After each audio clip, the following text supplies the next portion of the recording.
আসসালামু আলাইকুম, সবাই কেমন আছেন? আশা করি সবাই ভালো আছেন। বন্ধুরা, মৎস্য অধিদপ্তর থেকে বিশাল একটি নিয়োগ বিজ্ঞপ্তি প্রকাশ করা হয়েছে, যেখানে অষ্টম, এসএসসি এবং এইচএসসি পাশে বাংলাদেশের সকল জেলার পুরুষ এবং মহিলা উভয় প্রার্থীরা আবেদন করতে পারবেন।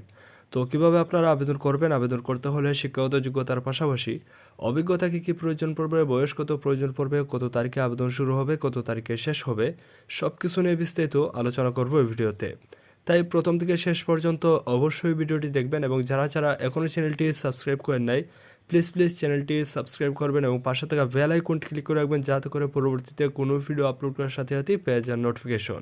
এই নিয়োগ বিজ্ঞপ্তির প্রথমেই যে পদ আছে সেটি হলো হ্যাচারি সহকারী। আর এই পদে 9,300 টাকা থেকে 22,490 টাকা বেতনে 5 জন লোক নিয়োগ করা হবে। আর এই পদে স্বীকৃত কোনো বোর্ডতে জীববিজ্ঞান বিষয়সহ বিজ্ঞান বিভাগে ন্যূনতম মাধ্যমিক উচ্চ সার্টিফিকেট বা সমানের পরীক্ষা উত্তীর্ণ সহ কোনো স্বীকৃত বোর্ডতে মৎস্য বিষয়ে ডিপ্লোমা থাকলে আবেদন করতে পারবেন।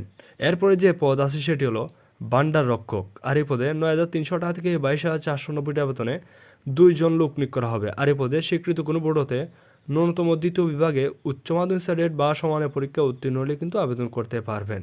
মানে যারা মাদ্রাসা থেকে আলিম পাস করছেন অথবা ভোকেশনাল থেকে সমমান পাস করছেন, তারাও কিন্তু আবেদন করতে পারবেন। এরপরে গাড়ি চালক পদে 9,300 টাকা থেকে 22,490 টাকা বেতনে 6 জন লোক নিয়োগ করা হবে। আর এই পদে কোনো স্বীকৃত বোর্ডতে জুনিয়র স্কুল সার্টিফিকেট বা সমানের পরীক্ষা উত্তীর্ণ হলে কিন্তু আবেদন করতে পারবেন।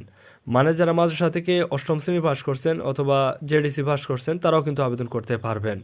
তাছাড়াও 2 বছরের কাজের অভিজ্ঞতা থাকতে হবে এবং বাংলাদেশ সড়ক পরিবহন কর্তৃপক্ষ বিআরটিএ কর্তৃক প্রদত্ত গাড়ি চালনায় বাড়ি বা আলকা বৈধ লাইসেন্স থাকতে হবে।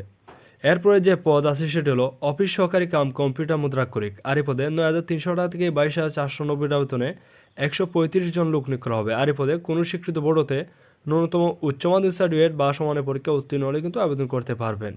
মানে মাদ্রাসা থেকে যারা আলিম পাস করছেন অথবা ভোকেশনাল থেকে সমমান পাস করছেন, তারাও কিন্তু আবেদন করতে পারবেন।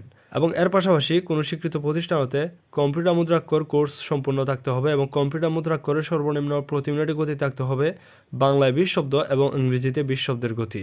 এরপরে ক্যাশিয়ার পদে 9,300 টাকা থেকে 22,490 টাকা বেতনে 4 জন লোক নিয়োগ করা হবে। আর এই পদে কোনো স্বীকৃত বোর্ড হতে বাণিজ্য বিভাগে উচ্চ মাধ্যমিক সার্টিফিকেট বা সমানের পরীক্ষা উত্তীর্ণ হলে কিন্তু আবেদন করতে পারবেন। তাছাড়াও কোনো স্বীকৃত প্রতিষ্ঠান হতে basic computer course, MS word, MS Excel, email ও ইন্টারনেট ব্যবহারের দক্ষতা থাকতে হবে।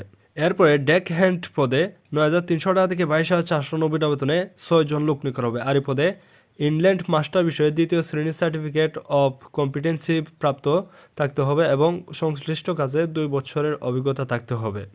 এরপরে সর্বশেষ যে পদ আছে সেটি হলো অফিস সহায়ক। আর এই পদে 8,250 টাকা থেকে 20,010 টাকা বেতনে 126 জন লোক নিয়োগ করা হবে। আর এই পদে কোনো স্বীকৃত বোর্ড হতে মাধ্যমিক স্কুল সার্টিফিকেট বা সমানের পরীক্ষা উত্তীর্ণ হলে কিন্তু আবেদন করতে পারবেন। মানে যারা SSC পাস করছেন তারা আবেদন করতে পারবেন। তো এই পর্যন্তই ছিল পদের বিবরণ। এখন দেখবো আবেদন করতে হলে প্রার্থীদের বয়স কত প্রয়োজন পড়বে। 1 ফেব্রুয়ারি 2026 তারিখ ধরে যাদের বয়স সর্বনিম্ন 18 এবং সর্বোচ্চ 32 বছরের মধ্যে বয়স থাকবে, তারাই কিন্তু আবেদন করতে পারবেন। আর অবশ্যই আপনাদেরকে আবেদন করতে হলে অনলাইনে আবেদন ফর্ম পূরণ করতে হবে। আর অনলাইনে আবেদন ফর্ম পূরণ করতে হলে এইখানে দেখতে পারতেছেন নির্ধারিত ওয়েবসাইট লিঙ্ক দেওয়া আছে dof.teletalk.com.bd। এই যে ওয়েবসাইট লিঙ্ক দেওয়া আছে, এই ওয়েবসাইটে প্রবেশ করে আপনাদেরকে আবেদন ফর্ম পূরণ করতে হবে। আবেদন শুরু হবে 18 ফেব্রুয়ারি 2026 তারিখ সকাল 10টা থেকে এবং আবেদনের শেষ তারিখ 15 মার্চ 2026 তারিখ বিকেল 5টা পর্যন্ত। তো এই সময়ের মধ্যে আপনাদেরকে আবেদন ফর্ম পূরণ করতে হবে এবং আবেদন ফর্ম পূরণ করার সময় 300x300 পিক্সেলের একটি ছবি এবং 300x80 পিক্সেলের একটি স্বাক্ষর প্রয়োজন পড়বে। ছবির সাইজ হতে হবে সর্বোচ্চ 100 কেবির মধ্যে এবং স্বাক্ষরের সাইজ হতে হবে সর্বোচ্চ 60 কেবির মধ্যে। ছবি এবং স্বাক্ষর সহ আপনাদের যাবতীয় সব তথ্য দিয়ে আবেদন ফর্ম পূরণ করে আবেদন ফর্মটি সাবমিট করতে হবে এবং আবেদন ফর্ম সাবমিট করার পরে আপনাদেরকে একটি অ্যাপ্লিকেন্টস কপি দেওয়া হবে। আর সেই অ্যাপ্লিকেন্টস কপিতে আপনাদের ইউজার আইডি থাকবে। আর সেই ইউজার আইডি ব্যবহার করে পরবর্তী 72 ঘন্টার মধ্যে টেলিটক প্রিপেড সিম থেকে 2টি SMS এর মাধ্যমে আপনাদেরকে আবেদন ফি জমা দিতে হবে। তো যারা 1 থেকে 6 নং পদে আবেদন করবেন, তাদের জন্য আবেদন ফি প্রয়োজন পড়বে সর্বমোট 112 টাকা। এবং যারা 7 নং পদে আবেদন করবেন অর্থাৎ অফিস সহায়ক পদে আবেদন করবেন, তাদের জন্য আবেদন ফি প্রয়োজন পড়বে সর্বমোট 56 টাকা। তবে যারা অনগ্রসর প্রার্থীরা আছেন অর্থাৎ ক্ষুদ্রণী গোষ্ঠী অথবা শারীরিক প্রতিবন্ধী অথবা তৃতীয় লিঙ্গ, তাদের ক্ষেত্রে যে কোনো পদে আবেদন করেন আবেদন ফি প্রয়োজন পড়বে সর্বমোট 56 টাকা। এবং SMS এর মাধ্যমে আবেদন ফি জমা দেওয়ার নিয়মটা দেখতে পারতেছেন এখানে দেওয়া আছে। এই নিয়মটা অনুসরণ করে আপনাদেরকে আবেদন ফি জমা দিতে হবে। আর SMS এর মাধ্যমে আবেদন ফি জমা দেওয়ার পরে আপনাদের আবেদন প্রক্রিয়া সম্পন্ন হবে এবং পরবর্তীতে প্রার্থীদেরকে SMS এর মাধ্যমে পরীক্ষার তারিখ এবং সময় সবকিছু জানিয়ে দেওয়া হবে। এই পর্যন্তই ছিল আজকের ভিডিও। পরবর্তীতে দেখা হচ্ছে নতুন কোনো ভিডিওতে। ততক্ষণ সবাই ভালো থাকবেন, সুস্থ থাকবেন। আসসালামু আলাইকুম।